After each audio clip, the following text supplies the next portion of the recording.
Okay.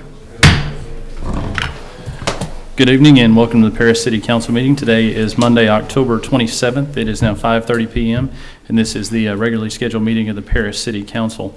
We'll call the meeting to order and start with our invocation by Reverend Price and the Pledge of Allegiance by Dr. Grossnickel. If you'll all please rise.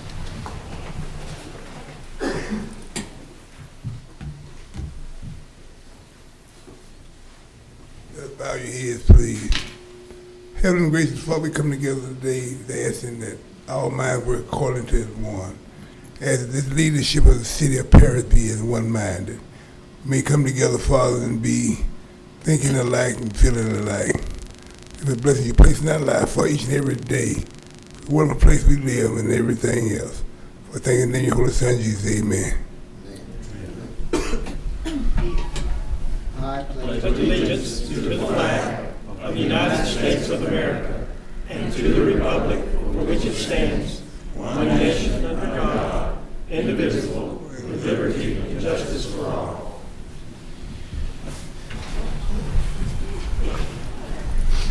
All right, thank you, Reverend Price. We'll move to item number 4, the Citizens Forum. Unless an item is posted on the agenda, the Texas Open Meetings Act prohibits the council from responding to any comments other than to refer the matter to a future agenda, to an existing policy, or to a staff person with specific factual information. The purpose of the citizens' input is to allow the citizens of Paris to speak directly to the City Council about matters of importance and general interest that are not otherwise already on the council's agenda. This item is not intended for matters of personal protest, inquiry, complaint. Those should be directed to the appropriate staff members or to your individual council member. Persons desiring to address the council must limit their presentation to no more than 2 minutes in order to make sure that all have an opportunity to speak before the council proceeds with items on its agenda. This is a public meeting conducted to address the business of the city as a whole. In order to conduct that business as equitably and expeditiously as possible, it is important that a level of decorum is maintained at all times.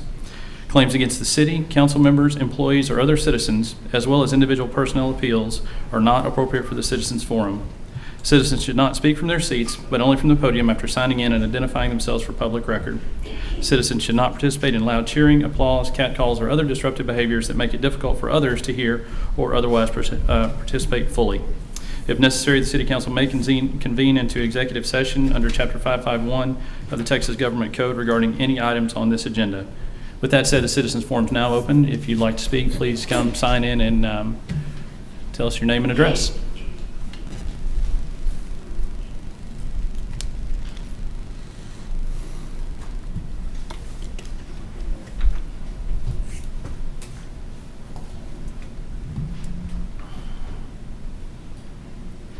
Oh, there she is.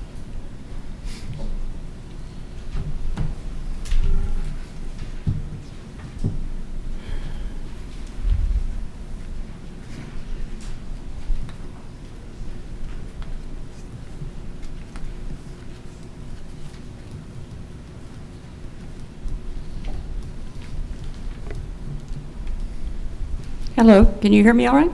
Yes.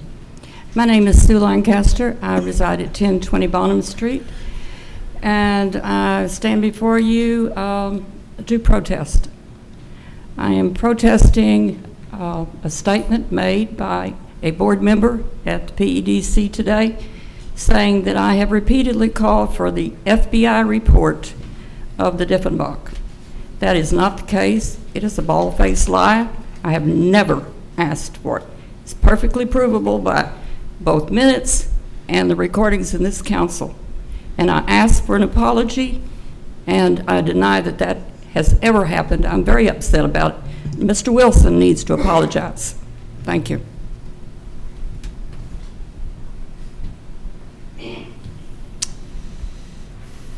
Anyone else wishing to speak? If not, we'll close the Citizens Forum, move on to the consent agenda. Any of the council wishing to discuss or remove any items from the consent agenda? I do.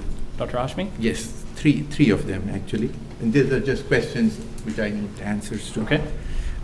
First of all, there needs to be a little bit of a correction. Item 6A, PEDC, and it's on page number 3 of their report. I think it was mentioned that in one of their meetings that I had called Mr. Moore to get some opinion from him, and there were charges placed by Mr. Moore I've never called Mr. Moore for any opinion. I discussed that matter with Mr. Grubbs, who called Mr. Moore, and those charges were taken off. So there needs to be a little correction on that.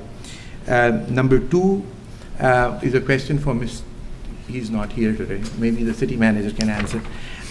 On the expense report, on the expenses, it says City Council incurred by year to date 103.08% of what was approved for the City Council.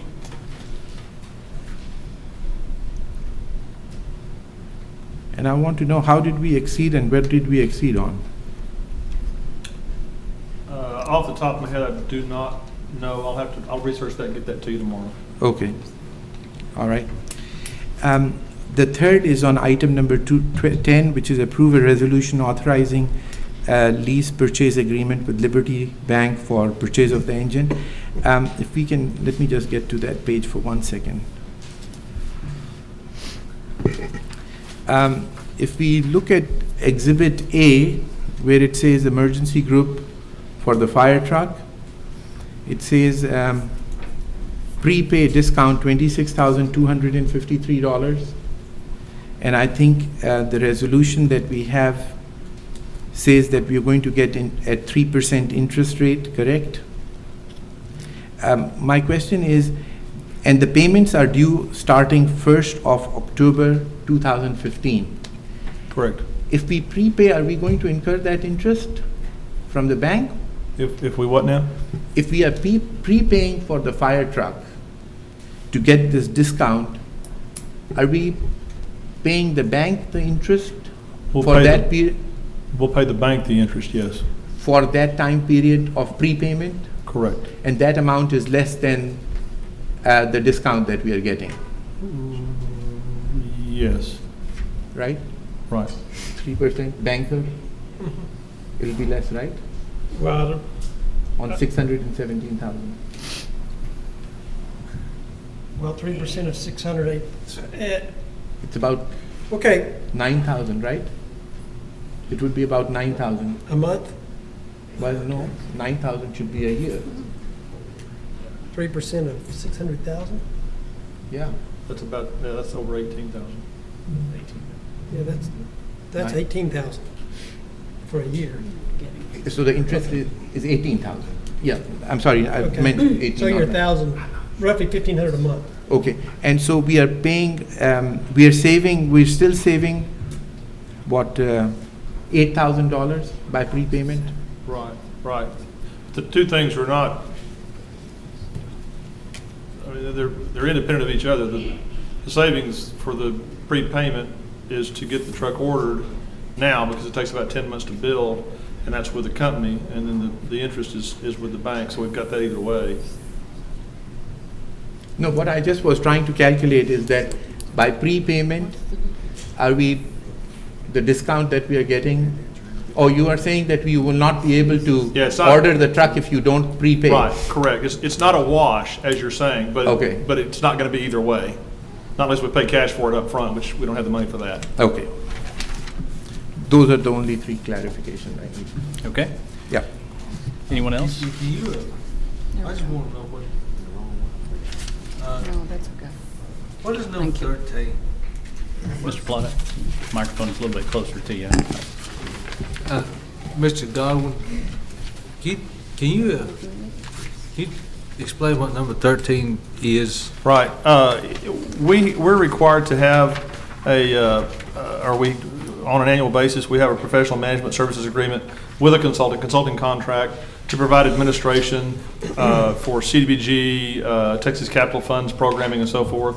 We issued an RFP, request for proposals. We got 1 response back, which is the folks that are recommended here. And that's the same company we've used, I don't know how many years. And Charles, there's Charles. Charles is here if you have any questions of him. But they've been working for us for quite a number of years. So it's a renewal of that agreement.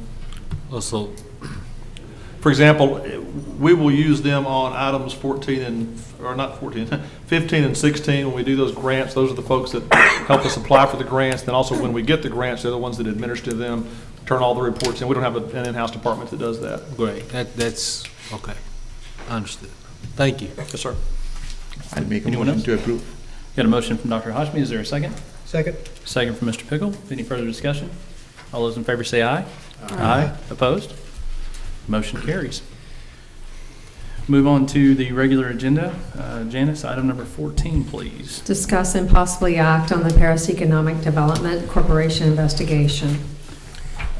This item was once again placed by Dr. Hashmi. Please Yes. go right ahead. Yeah. I had placed the item after Mr. Godwin had sent us the notification from the Attorney General's office stating that it's not within their realms to investigate the matter further. And by his letter, I think the suggestion was either send it to local law enforcement or to the DA. Correct? Am I stating Yes, sir. stating it right?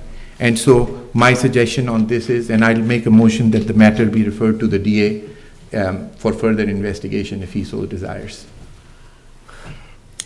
We have that's a form of motion at this Yeah, time? I'll make that Okay. motion. There's a motion on the floor from Dr. Hashmi. Is there a second?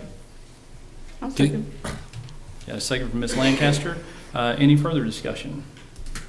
I'd like to ask Dr. Hoshman a question. Sure.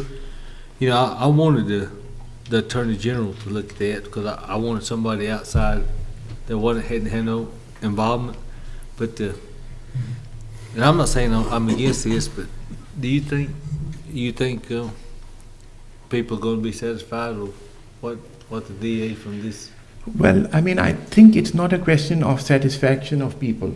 It's a question that I think he has said, with my discussion with Mr. Godwin, if my understanding is right, it was that they do not investigate this matter, correct? Matters like this, it's not in their jurisdiction to investigate it. And so it is not a question, I mean, the purpose is to put a completion to what was started. Whether it is not a satisfaction for me, you, him, or X, Y, or Z, it's a question that the letter was sent to the highest legal authority that I think exists in the state, and if it's not in their jurisdiction, and if they're saying that the matter should be referred to the local DA, well, then the matter should be referred to the local DA. Now, there's another choice there too, to send it to law enforcement, but we've not even determined if there's any criminal activity on this, so I think that's a bad idea to send it to law enforcement when you don't know what it is. And I think it depends on the DA on what he thinks after he has read all whatever is in the report. So I guess I understand. So your purpose is to try to get closure on it. So Correct. whatever the DA, if he doesn't find nothing, Well, that's it. If that is the highest authority that it can go to, and if he doesn't find that there's anything wrong, well, then there is nothing wrong. I mean, that's his prerogative. I don't want to speak for him. Okay. What happens if he doesn't find anything worth investigating? No, worth prosecuting. That's his opinion, and I think he's the legal expert. If that's his opinion, that's his opinion. I mean, I'm not. No, I'm not asking what he'll do next. Yeah. I'm asking If he,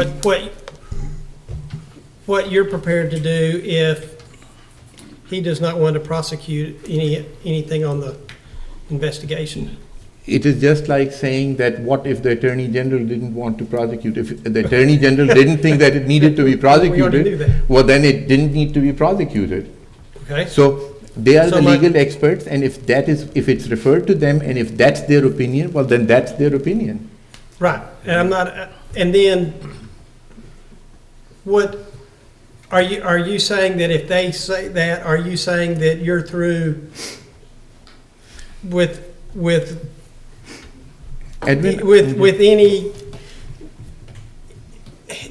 I guess I'm asking a question of if we've gone to the FBI, they've declined. We've gone to the Attorney General, they've declined. If we take it to the Attorney local General has district not attorney- declined. Attorney General has not declined. They've said that they're not the investigating authority. Okay, potato. Okay. If the district attorney says the same thing, then what should our expectations be that you're going to do next? It's not a question of Edwin, what I'm going to do Well, next. that's my question. It's a question that first of all, I don't want to make any presupposition on what the DA will think or not think. But if he thinks that there is nothing wrong with it, well, then that's his legal opinion, and you have to go by what his legal opinion is. I'm not a legal expert to comment and say whether he did right or wrong. That's his prerogative, just like it's the Attorney General's prerogative. He could have said that, okay, I'm the investigating authority. Not mine. So now we can't have iPads? Okay, I'm sorry, go ahead. So, let's put it this way. If the Attorney General had investigated it, if we are making suppositions, let's make that supposition that if the Attorney General investigated and he said, I find nothing wrong with whatever was done, what would we have done? That's my question. Nothing. That's their opinion, and that's what you go by. And so you would be through with What do these you mean things? I would be through? I mean, you're the one that, see, you requested this item. Yes. So my question is. And it's not just my request, it's what the Attorney General's office has directed you to do. Okay, let's take this, all right. Yeah.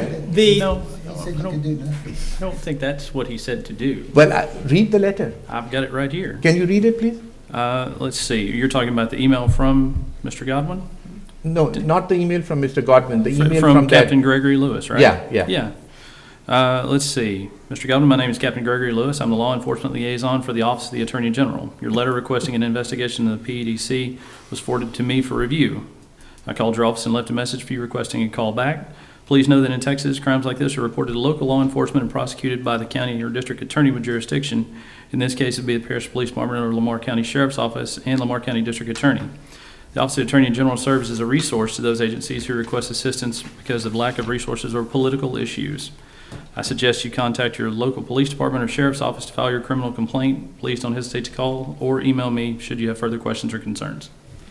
And that's exactly what I'm saying. Okay, well, then my question is, should we not, the DA is a prosecutorial branch. Okay. That's their powers. They are not an investigative, they don't have investigative powers. So shouldn't you either turn it over to the Paris Police Department or the Sheriff's Department or the Texas Rangers? Wouldn't that be better? If the council wants to refer it to them, that's fine. What I'm just saying is that to refer it to the local police department, I think you're labeling it as a criminal thing, which we really don't know whether there's any criminality in it or not. Well, then what are we looking? Well, we've been told. Wait a minute. We've been told by by Mr. Moore that there was no criminal activity. We whether you want to believe him or not, that was and as a former assistant attorney general, he said that. So my question is again, if the DA is not going to act unless someone turns over an investigation to him. That's what I'm asking to do. Well, but there hasn't been an investigation. There's just been this report. Now, and so my question is, are we going down the same path we just went through with the AG's office, and that if we go and just turn it over to the DA, his response is going to be, I don't have any investigative report by either the police department, the sheriff's department, or the Texas Rangers, so I'm not going to investigate it. All right. So I don't know, first of all, whether that's what he will say, because we don't know. That's number one. All right, but why run that risk? Why not go ahead and just throw it out there right now and make a motion? If you want to send it to the Texas Rangers, okay, well, send it to the Texas Rangers. I'm fine with it. Well, this is your item. I'm just Well, saying, why do you want to? Then if that is the case, I've already made the motion. Well, and you made motion. You made the motion. We went to the Attorney General, and in 2 days, Edwin, I'm nothing not happened. going to argue with you, okay? I've made a motion, you can vote no. I'm not asking you to vote yes. Well, If the I'm motion just saying- fails, the motion fails. So you're just wasting our time. In other words. Edwin, you have wasted a lot more time than I have. Okay, so I'm not going to get into an argument on who's wasting whose time. Is there any further discussion? Yes, I have a pertinent discussion. I spent about 4 or 5 hours Friday writing this, so I'm going to ask the indulgence of y'all to please listen, because it may take me at least 10 minutes to read this. It's on this subject. I'm sure some of you people out here are fishermen and like to fish, and I'm going to try to compare our PDC with a fisherman. They both want to catch a fish, especially a trophy specimen. The absolute #1 requirement for both is they've got to have some type of hook, and it needs to have bait on it. The poorest man can use a cane pole, a short length of string, and bend a nail into a hook, and then use that worm for bait. That man's cost to catch a fish is truly minimal. The avid, more affluent bass fisherman might spend $50,000 to $100,000 on a fully equipped bass boat with all the latest electronic gear, including a depth finder and a GPS device to find that honey hole that looks like every other tree stump in the lake but always seems to have fish around it. Instead of a cane pole, he might spend over $300 for a rod and reel and over $15 for a single certain lure that is currently thought to guarantee a nice catch. What kind of fish do you think each man's going to catch? The poor man fishing on the bank will most likely catch a perch or a very small young fish. The wealthy, well-equipped fisherman is more likely to land a large trophy bass. But on any given day, it's possible, but not probable, that their luck might change and the reverse could happen. Weather and water conditions play a role in who catches a fish and who doesn't. Also, skill and lady luck are also important variables. This is also true of industrial recruitment. The poor man might land a fish while asleep, but the fish might steal his bait and move on to another spot, such as some of our previous bad deals with the PEDC.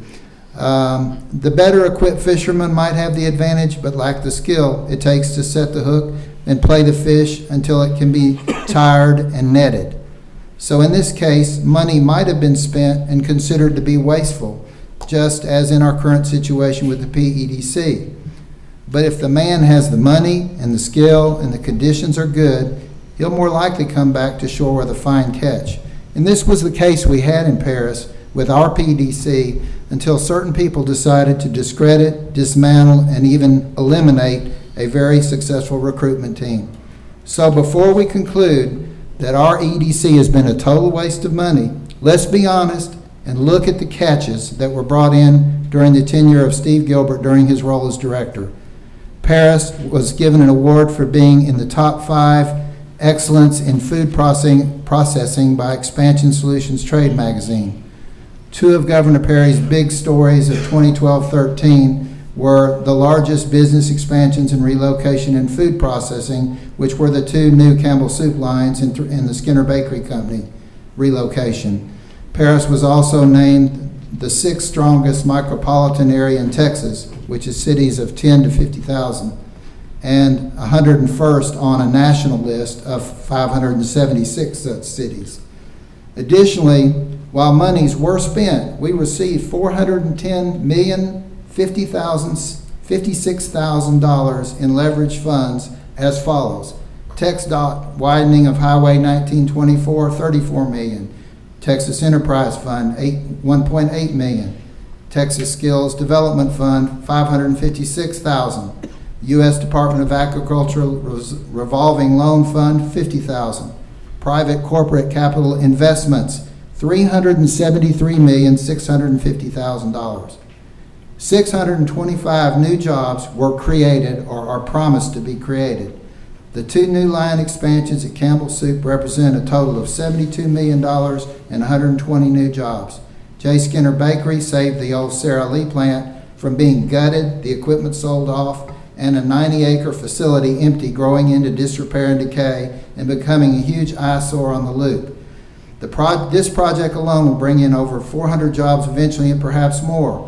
Over $27 million they have invested, with more likely to come. Potter Industries invested $17.7 million and will bring in 25 new jobs. T&K Machine spent $4.3 million on a facility expansion, will bring in 44 new jobs. Bodyguard Truck Accessories, which grew out of the much maligned R3BI, expanded into the city limits by purchasing and remodeling a building that was empty on Highway 79 and invested $2.5 million and will create 43 new jobs. And don't forget the Daisy Dairy, which is improving dairy science and milk production and could potentially manufacture products here in Lamar County instead of in Garland, Texas someday. As far as job retention and other expansions, Kimberly-Clark, one of the 2 Fortune 500 plants that we are lucky enough to have in Paris, have pledged to spend $150 million on a 5-year investment plan. Paris Regional Medical Center spent $29 million on North Campus improvement and expansion.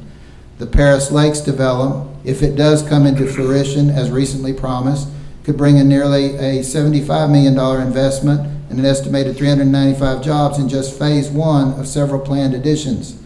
Huhtamaki, an international company, acquired Paris Packaging. WePack Logistics required the empty former Paris Industry buildings on the Loop and 79. And with a $5 million match, we were finally able to get TxDOT funding in the amount of $34 million to complete the last portion of Highway 1924 so that Paris will be accessible via 4-lane highway from places south of Dallas, obviously, from Dallas north to connect to the Indian Nations Turnpike, thus facilitating truck and freight traffic through our town. And who's to say that Lamar County Days was a waste of money rather than a positive influence on those who decide which projects to green light? The point is, it finally got done after many attempts. So let's now look at the PEDC as it stands now, following the resignation of Mr. Gilbert and the action taken because of an unsigned letter. $50,000 was wasted in an attempt to find blame. Several PEDC board members have resigned due to displeasure with the path chosen by the new leadership and assaults by the city council. Nothing of any economic significance has been announced by this organization, which has been crippled by an agenda which was implemented by Dr. Hashmi and others who gave damning presentations to the public and city council. After these presentations, corrective measures were implemented so as to assure that the taxpayers' monies were being spent fairly. Documentation of the manner in which taxpayer money was spent and credit card usage was tightened up and policies were reformed. These were good changes, and it seemed that the course taken by the new PEDC board would now be returned toward its mission of creating economic and job growth while attracting new and retaining existing companies. Instead, an unsigned letter alleging that one of our local industries had obtained a $5.5 million loan while pledging only a single lot valued on the tax rolls for less than $40,000 was used to somehow convince 4 of our 7 councilmen to vote for a forensic audit by someone outside Lamar County, which somehow morphed into a real criminal investigation, and 5-year review of all the policies, expenses, and projects undertaken by the PEDC, resulting in a $50,000 expense at a time that the PEDC coffers were nearly empty due to the remarkable success in economic development produced by the organization headed by Mr. Gilbert. The unsigned letter was sent to Deffenbaugh and Associates by the husband of one of our former councilwomen in February of 2014, long before that firm was selected by Rebecca Clifford to do that investigation, which was turned over to the FBI, the Attorney General's office, local radio, and even Byron Harris of the investigative team of WFAA Channel 8 in Dallas. This report makes a lot of allegations of fraud, waste, and abuse committed by our PDC. However, the leading authority of Texas EDC law, Mr. Jeff Moore, came and spoke right here to us in this council and stated that he found nothing illegal or conduct subjective to prosecution in this very flawed report. Instead, he gave advice that we move forward, make changes in policies if needed, and add spending limits if needed. The PEDC board voted in a joint meeting with the city council to take no further action on this flawed report. Now tonight, Dr. Hashmi and others may want us to once again ignore the recommendation of our PEDC board and the learned Jeff Moore, who stated that there were no laws broken because the expenses of Mr. Gilbert were approved by his then board and ratified by the city council, which is the only legal requirement stated in the Texas law as to how money can be spent by an EDC. He now wants to find a district attorney elsewhere that will prosecute our former director for fraud and attempt to get a refund for Mr. Gilbert for a few lunches, chewing gum, and Mountain Dew consumed in the middle of the night while driving from Paris to Austin for legitimate meetings. Folks, I think it's time to move on. Look at the astounding success in economic development made in the last few years in our county and see that we can achieve more of the same.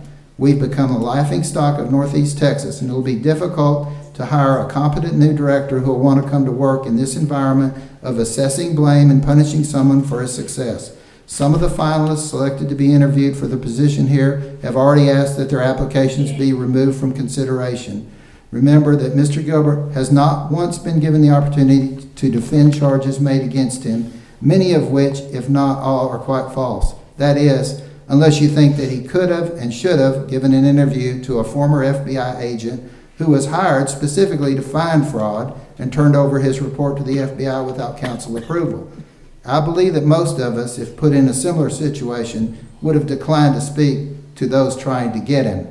So while many of you in this room believe there was massive fraud, abuse, and theft, none has been proven and no existing laws were broken. Why don't we move on and be thankful that while money was spent, it was not squandered? In fact, we had a hell of a successful PEDC for these past few years. While we can still afford a cane pole and a nail, let's get back to fishing for new jobs in industries and development. Let's try to focus on retaining those that we have now and add to them. We want to be known as being friendly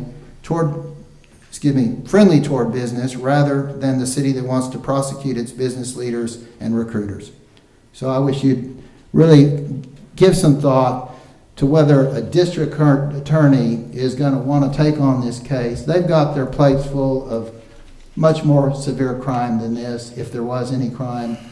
And you're not going to be happy unless, of course, Gary Young recuses himself, which you'll have to do. How do you know what I'll be happy or not? Well, I assume that Gary... Do you have some insight into my I'm just mind? assuming that Gary Young will have to recuse himself. Well, how do you know that?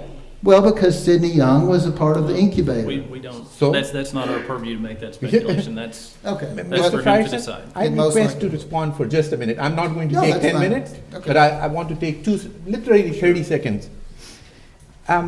Couple of questions for Dr. Grossnickel. Dr. Grossnickel, what is the local unemployment rate? I don't know. Okay. 7? You've just made a statement of how many jobs were created, and you don't know the local unemployment rate. The two aren't Okay, the same. just a second. Now it's my turn to speak. Let me just. Why were all these changes brought to the PEDC? If there was nothing wrong, why was there tightening of the credit card? Why was there all these changes made? You know why there? No, let me finish now. I didn't speak while you were talking.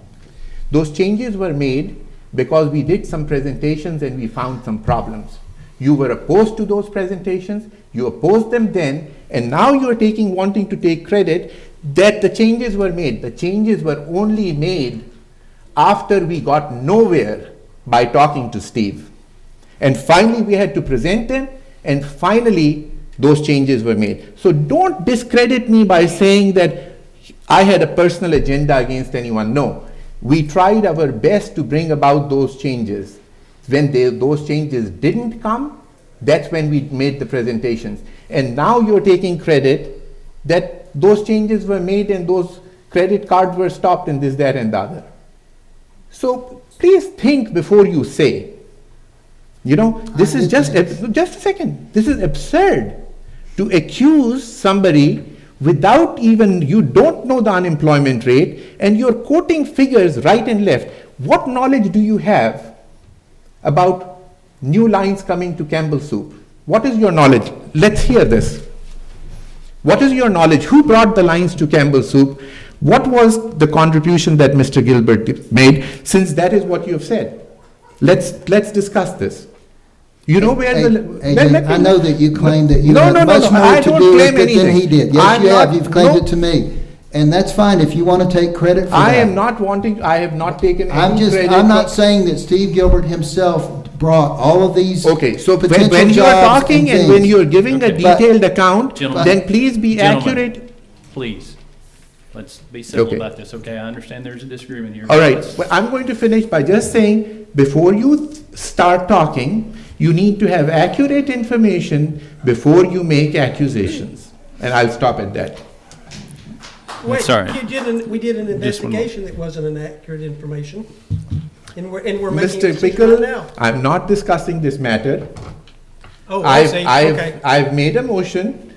If you don't Is want there- to vote for it, the council can vote no. Well, we're And in- that will be it. But we're We're, allowed to still discuss. Yeah, Yes, you can we're in discuss, but you discussion. don't ask me questions. I'm done. I see. If you- okay. Is there further discussion?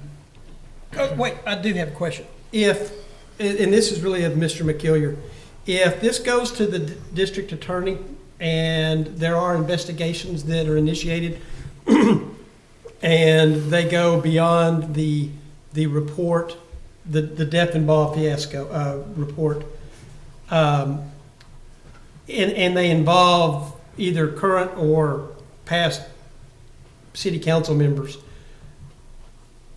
and there are legal issues that come into play, is the city going to be hamstruck with attorney's fees for those, or will they be responsible for their own legal fees? Well, that was a mouthful. I know. First of all, the district attorney, he's going to have discretion under law, under state law, to decide what cases he wants to prosecute or further investigate, to the extent he will investigate. This isn't a big city. District attorney's office, they don't have a staff of 70 investigators, so I don't know how much investigation he's willing to take on. I haven't spoken to him about this matter, nor would I at this stage of the game. Regarding whether or not, if he did find something, that's up to him, and whether he takes it to the grand jury, it's up to the grand jury to decide whether to indict any charges that they find evidence to support. But regarding council members, I don't necessarily think that the city council members are. This is really speculating way down the road. I don't know. I wouldn't look for city council members to be charged with anything based on what I've seen in the Deffenbaugh report. But the question is, if in fact they were, then the city council can be indemnified as officers of the city of Paris, unless it's shown that they acted in bad faith. Just like any city employee in the course and scope of their work for the city of Paris, if they're sued over some action, and unless it's shown that they intentionally did something wrong and in bad faith, they're going to be indemnified, which includes legal costs, legal defense costs. Unless there was something that was, Unless it can be shown Okay. that they acted in gross, with gross negligence and in bad faith, and that matter might or even come. deception. Well, deception or intentional deception. Okay. And that matter would That's fine. probably come back to this city council as a body to decide, if there's an issue of a question of whether some former council member is going to be indemnified, if there's some evidence of gross negligence or bad faith, that issue might come back to this body to decide whether or not those defense costs will be picked up in conjunction with working with our insurance company. does that answer your question, TML. Mr. Pickle? Okay. Let me, Mr. Plata? let me ask you, Dr. Hashmi, this is not for, please, nobody, this is not for discussion. I just want to ask, do you feel in your mind that this was, if the DA were to take this and investigate it, do you feel like it would put closure to it? I think so. Okay. He's the legal authority. No, I just want. Dr. Grossnickel is the one who has taken people's names. I've never even said a name of who was involved or not. If the legal authority says that there's nothing in it, there's nothing in it. And to prejudge that his wife or this, that, and the other, that's nothing to do with it. I just asked for a yes or no. You gave it to me. Yeah, the Okay. answer is yes. Okay, but Well- did you not listen or understand Mr. Moore when he said that the law? I think I have a States very that- clear mind, Okay, and I but- used to top in my class, just so that you know, Right, I'm my sure. percentiles were over 90%, so I'm not a dumb person. I I know clearly that. understand, I know that. I also clearly understand what the reasoning behind this long fisherman thing was. Okay, well, I thought somebody should at least say something positive about what the PEDC did in the last We have not few complained years. about PED. I have not said anything other than they may have had successes. I've never discounted their successes. Never. I didn't mean to open a can of worms, I just wanted a yes or no answer. Well, just real quickly, that Jeff Moore did say that the two requirements of the law were that the charges were approved by his board and seconded and approved by the city council. So based on that, it doesn't sound like there's a legal issue to be decided by anyone, but we can consider as you made a motion. I guess from my side of it, I'll just chime in my 2 cents here, and I guess I am disappointed that meeting after meeting we have to continue to go down this road, and without being able to move forward in a progressive, positive manner, we continue to do this. I understand the points of view, I truly do, but I guess whenever we have heard from Mr. Moore, who says it's a political issue, and the FBI declined to do anything, and then instead of taking his advice, we went around that to go to the Attorney General only to find out that that's not the right path either, and now it pops up again. That's disappointing to me, quite honestly. I don't know that I could support that motion just because there's nothing that I've seen that would support any criminal activity. Dr. Hashmi, I do have some questions for you, though, because this is your motion. In going back to the email, it refers to crimes like this, and it says, I suggest you contact your local police department or sheriff's office to file your criminal complaint. There has been no complaint filed at this point, so are you insinuating you want to file a criminal complaint? No, I'm not filing any criminal complaints. Okay, because kind of the litmus test is, was a crime committed and who committed it? So without a complaint, I don't know where that falls. Mr. Frierson, I'm only referring back to the letter of what the letter says. And that was my interpretation, and that is what I've done. As I said, you have your opinion. You can say no and vote against it. Well, I'd like to play that out one step forward. That was, it's not that I'm not filing any, I don't know myself whether there's any criminal activity or not. So Okay. there's no. Well, if I could draw a parallel back to whenever we decided to send this to the Attorney General a month ago, we need to be very specific about this, and because it's not just like, here's a treasure chest, see what you can do with it. So what exactly are you suggesting? How does this get processed? Are you Well, considering- as I said, I'm not a legal expert.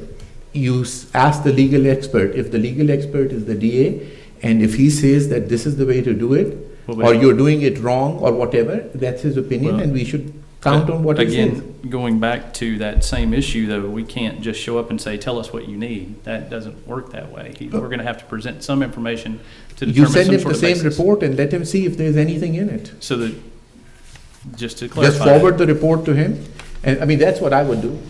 Okay. Forward All the right. report That's- to him and, see what he says. If he says that he doesn't find anything wrong with it, and or whatever his reasons might be to not do it, well, Okay, just- you've sent it to whatever you possibly can do, and after that, if it doesn't happen, it doesn't happen. Okay, just so we are clear on that the motion is to be turned over, the last Deffenbaugh report is to be turned over to the district attorney. That is your Yeah. motion. Yeah, that's my motion. And we have a second from Ms. Lancaster. Is there any other discussion? Without that, we'll take a vote. All those in favor of turning this information over to the district attorney, please say aye. Aye. All right, those opposed, same sign. Aye. All right. And I'm going to Mr. abstain Cooper, you're because gonna- it's stupid this because time you- too. Okay. All right, Janice, so that motion passes, and once again, I guess we'll go back to the 4 to 2 to 1, and then Mr. Godwin, would you and Mr. McKillier make sure that that gets through the proper channels? Sure. Okay, great. Item 15, Janice? Discuss and act on a grant application to the Texas Historical Commission Certified Local Government Grant Program for a historical survey and update of the current downtown design guidelines. Okay, hang on one second, Sean. I think Dr. Hashmi, you had one other thing to say? Yes. The answer to Mr. Plata, whatever the district attorney decides, it's fine with me. And I have no reservations about what Dr. Grossnickel was saying, wife, no wife. Hopefully, we are all grown-up people Well, that Again, I think But- that will go back, we have to trust his Yeah. discretion and the process fine. that it takes. Okay. Sean? Well, good evening. The item I have before you here tonight is to approve an application to the Texas Historic Commission for a certified local government grant. This grant, we hope if we get it, will be used to enhance a historic survey for downtown and to update our historic downtown design guidelines, as well as create an online inventory of downtown. This grant application is due November 3rd. If we are awarded this grant, we would not need our 50% match, which would be about $15,000 until the following budget year. So 2015-16 budget year, if we're even awarded the grant in the first place. Be glad to answer any questions you might have. Okay. At this point, open up for discussion. Ms. Lancaster, please. Can you define the boundaries of which? It would be the Downtown Historic District and the Church Street Historic District. Those two, and I don't know if you're familiar with what the historic guidelines are. Right. It's more or less anybody wanting to redo their buildings. It's a guideline for how to go about doing that. It extends how far down Church Street? All the way almost to Bill Bass Tires, I believe. Okay. It's somewhere, And I then- think their north property line is the end of it, to the Doesn't south. quite go to Pine Bluff, does it? No, ma'am, I think it ends with the courthouse. And then It goes as far east as CVS, and as far west, I believe, as 4th Street. 4th Street, okay. I believe, no, best memory recollection, that's what I've got. That's sort of what I remembered, but. Yes, ma'am. Okay.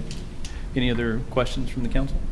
I have a question. Dr. What Grossman? exactly does this do? I mean, it sounds good, but I mean, it's money spent, and what do we get for it? We have a new map of the historic district? Well, we'll have an Is that online inventory, which is a good thing, because that way anybody online will be able to see what's going on downtown, information about all of our historic buildings. Our downtown's design guidelines are some things that we're always having to look at tweaking. The Historic Preservation Commission, this will be a tool for them as well. Some of the old guidelines, are familiar with those. They had some errors, some issues with them, and we really need to make some major tweaks to some of those items in that guideline itself. And then complete a historic survey. That's one thing that the CLG recommends you do every so often, and it's been, I believe, over 10 years since we had our last one. So they do recommend that you do a survey more often than what we're doing now of what you have downtown and in your complete historic district. Okay, thank you.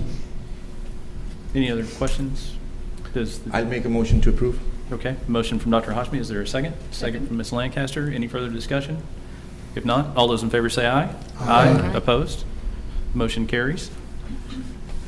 All right, Janice, that takes us to item 16. Discuss and act on a grant pre-application to the Texas Historical Commission for a Texas Preservation Trust Fund project for the Grand Theater.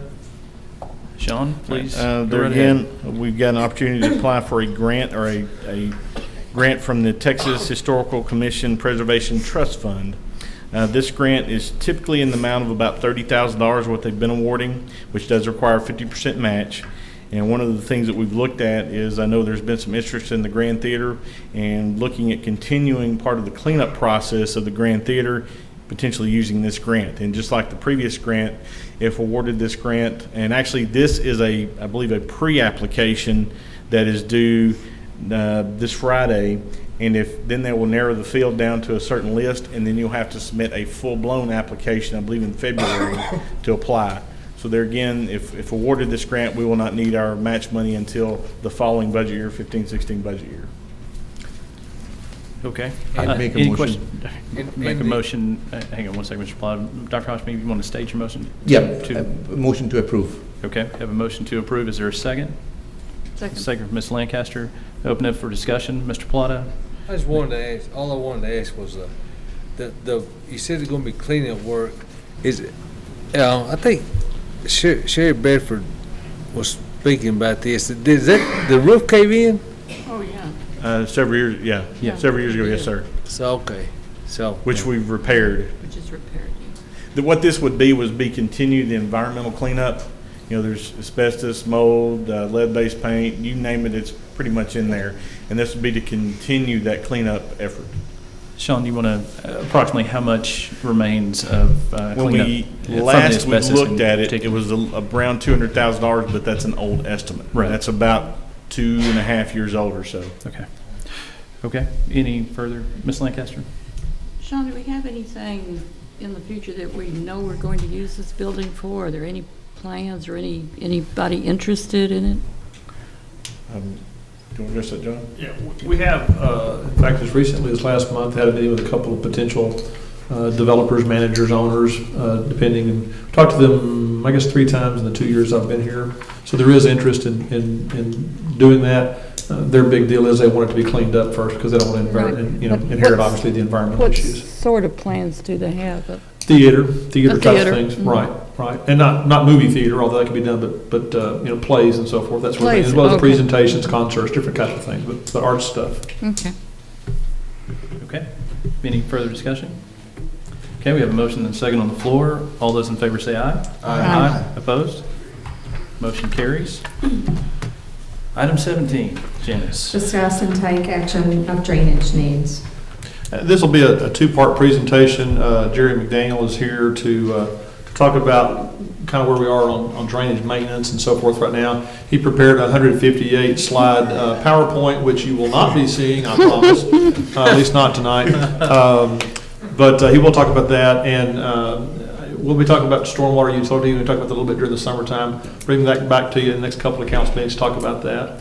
And then also Mr. Price has asked to talk to you about some ways to clean some stuff up, and that could have an impact on drainage as well. So I'll shut up. Okay. Good afternoon. I'm just going to kind of go through a little preparation here. One of the major problems in Paris is drainage, and several years ago, a study was done that identified about $7 million in drainage construction project, and none of the work also included in the 10-year CIP was funded. In addition, a number of years ago, the city eliminated positions in the Parks Department that was responsible for the drainage and maintenance work. And as a result of that discontinuation of employment of jobs, it has continued to get worse. And last year, of course, y'all know the ice storm disaster, and that took away from the employees getting in and actually cleaning the ditches. So it's even got in worse case. And on top of that, the residents in their efforts to clean up, what a good place to do is throw it over the fence and back into the drainage ditch.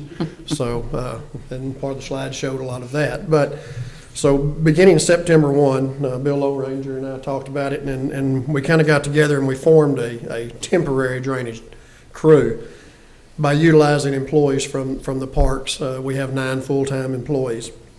And by doing this, we was able to, the grass had started, slowing down on growing, and so we were still doing right-of-ways and maintaining ditches, but that's roadside ditches, but the right-of-ways and drainage ditches were kind of our focus on that. And even though the team has done a great job, and I don't know if y'all have traveled and seen some of the work that we've done, and it's made a great impact, even though it's just a small amount, and we've got a lot bigger ditches out there, and it's just a hard thing to do. And of course, with the winter time, we're going to continue doing it, but the summer months and spring, we'll be coming along, and we'll be back to parks and rec and just the mowing of the parks and the cleaning. So in an effort to kind of just give you different options, we will continue to work on the ditches no matter what we do. But we've got some contracting prices, and I'm just going to kind of run through these real quick so you'll kind of give a rough estimate of it. The contracting company will manually come in, clear the tall grass, small trees, not the protected trees, and underbrush. Now, their quote does not include any dump fees, removal of silt, erosion, culvert cleaning, or reshaping the ditches as needed. This is just to get the grass and the brush down. So a ditch of 10 to 15 foot wide, they priced at $10 a foot. 15 to 30 foot wide, $12 a foot. And 30 to 45 foot, $15 a foot. And to kind of give you an example of what we've got, northwest part of town, Leon Park to Center Street. That's a 45-foot wide ditch, okay? It's 2,780 feet long, times the $15 per linear foot run. That's $41,715. We've got another in the southeast, and it's from Johnsonwood to Lamar. It's a 50-foot wide, so there again, it's the $15. It's 5,804 feet long, $87,060. northwest, and they were talking about 3 ditches. This is just the third example. 200 block of West Plum north to Santa Fe. It's a 25-foot ditch wide, 2,906 feet long at $12 a foot. It's $34,872. So we're looking at $164,000 to get an outside contractor to come in and just do clearing and grubbing. And like I say, that's not erosion control, shaping, culvert cleaning, anything that, and we would just continue to have to do that. Later, I think next month sometime, we're going to talk to you and go into, we kind of put some estimates together. To do this in-house, I mean, it's going to take a 5-man crew year-round, and we could do what I just called off in. If we had a 5-man crew, we could probably do that along with the reshaping, the culverts, all of that, in about a 6-month period. The rest of the time, the rest of the year, we would have, other ditches that we could clean. And to add those additional employees is around $120,000 to $140,000 to the city. And just kind of something to think about and let you know what we're up against. And, from there, like I say, we have 9 employees and are working very diligently, and Bill and his crew are really dedicated to this. So just kind of want to do a quick narrative and rundown for you guys to understand, you gals. And any questions? Okay. Well, if anybody has an appetite left after those figures, please feel free to ask your questions. I do have a question. How many guys do you have doing parks and things right now? Right now, with the 4-man ditch crew, we have 5 employees that are cleaning, mowing, maintaining the parks and right-of-ways. And you have 4 doing ditch work? 4 doing ditch work, committed to the ditch work. Now, and I say that, we do shuffle them around from time to time as needed. But So now the grass is going to start slowing down stuff. Are you going to shift? Are you going to shift a few more of those guys over to do? Well, we will, but that also is a time that we do repair on playground equipment and painting, and so yes, but then again, it's limited to what we can do. Dr. Oshby? Couple of questions. The $140,000 expense that you have said, that's a one-time expense, and you said all of it will be cleaned up in 6 months, correct? Well, to stay with the ditches, Dr. Hoshmi, I mean, it's a year-round, year after year. And that's exactly what I was going to get at. Right. So you would have spent about $140,000, but it's not a permanent fix, is it? Well, I mean, long-term, we would definitely make a big dent in it. And the main thing behind that is you clean a ditch and reshape it and get the silt, is to maintain that ditch. And it becomes easier, but you're still, you're backing up and having to get where you've already been and keep forward on the major issues. And that's what my next question was, that if supposing the council decides that you should do it, then my question is, will we have to re-incur this expense, and in how long a time period? I mean, how long will this cleanup last, is my question. Ooh, years. So you think it'll make a big difference if this $140,000 was spent? It'll make a big difference for a number of years? Well, now that's $140,000 per year. In other words, if we added those additional employees, that would be a yearly cost to the city. Full benefit package is kind of the rough estimate. Okay. And if I could ask you one little favor, please, for the next time, if you can put these numbers in so that we can read them? Yes. Because, I mean, personally, I think that it's a big expense, but I mean, we take big expenses on other things. That we can buy a $600,000 fire truck, then, And to keep the city clean, if that's what it takes, that's what it takes.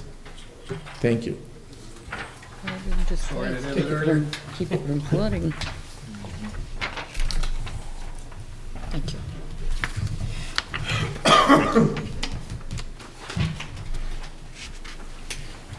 thank you. Can I ask you one more thing? That they used to use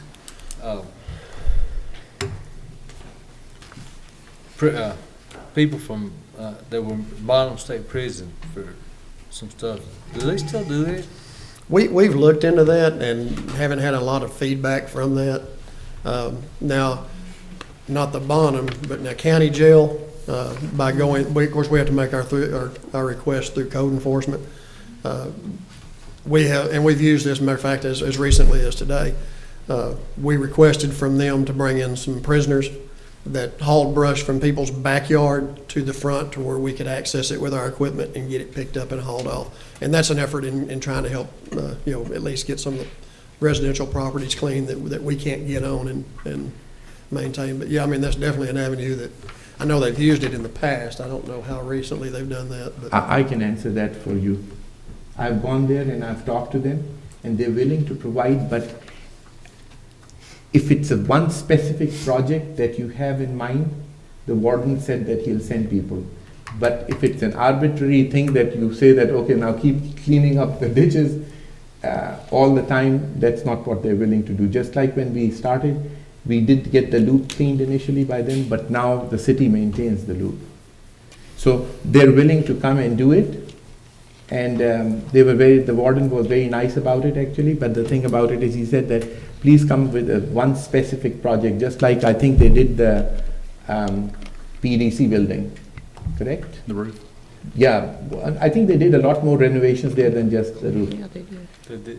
They did. But it was again a specific project. So if you go with a specific project, they don't mind it, but not an ongoing cleanup thing. Well, if you okay, what a specific, like if you specify like this certain dish, so and so. Yes, if you do that and take it, I'll be glad to take it because I've had contact with them and they're really very nice about it. They'll send people over. Their only request was please make sure they're fed lunch, and the inmates were very happy about it.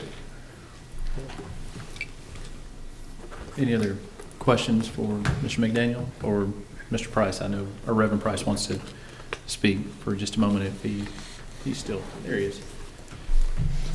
Thank you. My secretary, she gonna read what I have to say here. Good afternoon to the City Council. I come today to talk to you about the city of Paris, Texas. There's a saying about keeping Paris, Texas clear and beautiful. Not just some of Paris, but all of Paris. I say to you today that we have to get it beautiful for us to be able to keep it beautiful. From 286 on the west side, 286 on the south side, 286 on the east side, to Collegiate on the north side. There's a lot of work to be done in order to attain the beauty that we speak of. There is a lot of work to be done in order to attain this beauty. Trees are still laying around from the ice storm that we had, and they're laying on and around the lots that the city has foreclosed on. In districts 1, 2, 3, and 4, and some of 5, you find many of these. I would love for our city to look like districts 6 and 7. That is something we all have to work for. I have driven around the city, and there is much we as a community can do. There are over 300 lots that the city has foreclosed on, plus some they need to. Some of the lots have not been paid on since the 90s, and others the early 2000s. You don't have the manpower to take care of all the lots and alleyways and culverts, but I come to offer you a solution. For $49,000, I can do 150 lots in the next 6 months. That's $350 per lot. Most all of these lots have trees down from the ice storm, and I'm willing to get this started for an advance of a mere $6,000. This will begin to cover the equipment and labor. Each council person pick 10 lots. The city manager picked 10. The people of the community pick 40. I picked the last 40. You may pay me every 10 lots. After they are looked over by someone of your choice and pass up to your standards. You may ask how I can do this. Well, there are a lot of people looking for work. Some because of things from their past. In other words, they got a record. The name of the company that we are attempting to establish, I would like to keep until we have an opportunity to speak with our lawyer this coming Friday. But what it is attempting to do is give convicted felons an opportunity for work. I know we all say that It's against the law. You can't discriminate, but it happens. I know. I'm a convicted felon. And this is an opportunity to give those and their families the opportunity for them to assimilate back into society.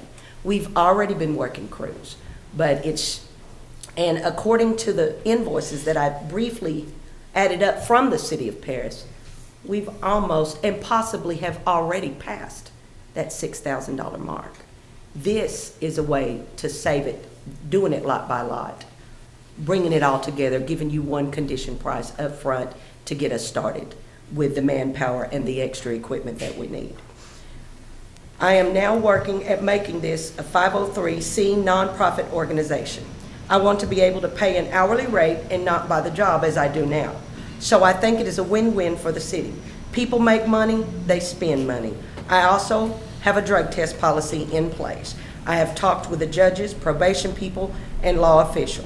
When you get time, I will pay out of my money to take the council on a tour of the city. I ask of Mr. Mayor to help me set a time and day. As the head of the city government, please contact me at 903-669-453, what is that, one? He wasn't right. Say it again, he's right. 903-669-45, what's the number? 37. I won't take up any more of your time. Let's make Paris clean and beautiful. And the community, I and the community look to hear from you soon. Thank you. Any questions? Does anyone on the council have any questions of Reverend Price, or? No? Okay. Thank you, Reverend Price. Appreciate that. Thank you. Okay. All right. Is there any action to be taken or provide direction to staff? I believe so. It's listed. No? Okay. So you'll be bringing back a formalized. Okay. Good. So a formalized plan and taking consideration in what Reverend Price outlined there, please. Make sure we do the best we can for everyone. That'd be great. Ms. Ellis, I guess that brings us to item 18. Convene into executive session pursuant to Section 551087 of the Texas Government Code. 1, to discuss or deliberate regarding commercial or financial information that the governmental body has received from a business prospect that the governmental body seeks to have locate, stay, or expand in or near the territory of the governmental body, and with which governmental body is conducting economic development negotiations. Or 2, to deliberate the offer of a financial or other incentive to a business prospect described in subdivision 1. Okay, and the time is now 6:38, and we'll convene into executive session. Yeah, time is 6:58, and we're back, I guess. Janice, I think you Yes, already sir, did we that are once. Sorry about that. reconvening into open session. Okay, so item number 19, I don't know if there's any action to be taken on those. We just received an update from the PEDC board. With that, item number 20. Is consider and approve future events for city council and or city staff pursuant to resolution number 2004-081. Anyone have anything? No? With that, item number 21. So moved. Got a motion from Mr. Pickle, second from Mr. Jenkins. All those in favor say aye. Aye. Opposed? Motion carries.